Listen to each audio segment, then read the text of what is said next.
Buti na lang hindi ko pa ito na-try. Kaya gusto ko rin matikman kung ano yung lasa niya. Cheers sa'yo, Marianne.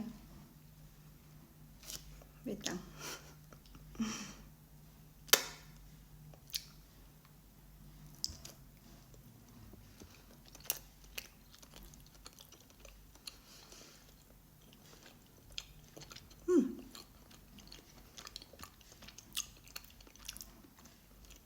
Wala naman masyadong lasa.